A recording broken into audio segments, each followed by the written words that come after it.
all start rolling? Like, when did the government realize that they had to get actively involved in censorship, and what steps did they initially take to get involved in this? It started in 2014 with the Ukraine fiasco, the coup and then the counter coup. The coup was great for internet free speech. I mean, you really do need to start the story of internet censorship with the story of internet freedom, because promotion of censorship is sort of the flip side of promotion of free speech. And we've had this free speech government diplomatic role for 80 years now. When World War II ended, we embarked, we had the international rules-based order that was created in 1948.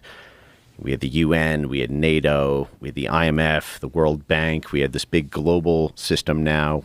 There was a prohibition in 1948 under the UN Declaration of Human Rights that you can't acquire territory by military force anymore and have it be respected by international law. So everything had to move to soft power influence. And so the U.S. government took a very active role beginning in 1948 to promote free speech around the world. And this was done through all these, initially CIA proprietaries like Voice of America and Radio Free Europe and Radio Liberty.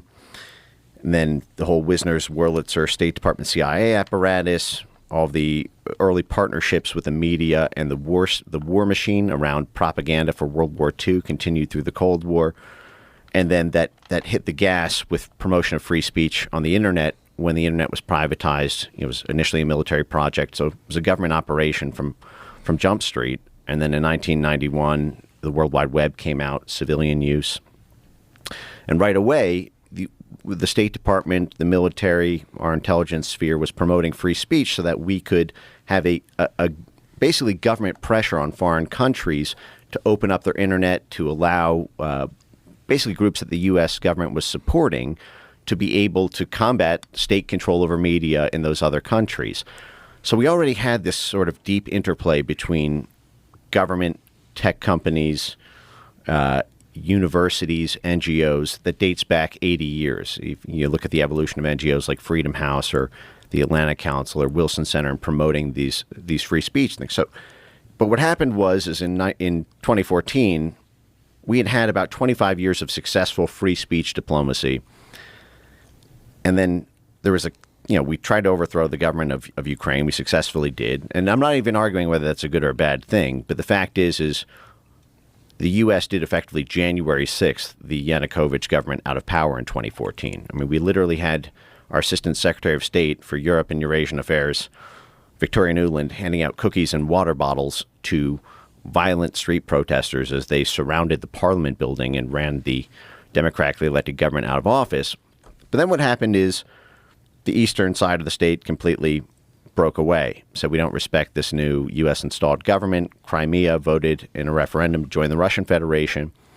And that kicked off, that sort of set in motion the events that would end the concept of free speech diplomacy as like a U.S. government unfettered good. Because what they argued is we pumped $5 billion worth of U.S. government money into media institutions in Ukraine. That's the figure that's cited by Victoria Nuland in December 2013, right before the coup. $5 billion setting up independent media companies, basically sponsoring Mockingbird style our media assets in the region. And they still didn't penetrate eastern Ukraine. Eastern Ukraine was primarily ethnic Russian, didn't penetrate Crimea. So they said, we need something to stop them from being able to combat our media influence. And they initially called this the Gerasimov Doctrine, named after Valery Gerasimov, who was this Russian general. They took a quote from him saying, the new nature of war is no longer about military to military conflict. All we need to do is take over the media in these NATO countries. And that's primarily social media. Get one of our pawns elected as the president, and that president will control the military. So it's much cheaper and more efficient to win a military war by simply winning civilian elections. So that was called the Gerasimov Doctrine. That's what set up the early censorship infrastructure in 2014. 3 years later, the guy who coined that, Mark Galeotti, would write a sort of mea culpa saying, oops, I'm sorry. Gerasimov was actually citing what the U.S. does. But by that point, they'd already renamed it hybrid warfare. NATO formally declared its tanks to tweets doctrine, saying that the new role of NATO is no longer just about tanks. It's about controlling tweets.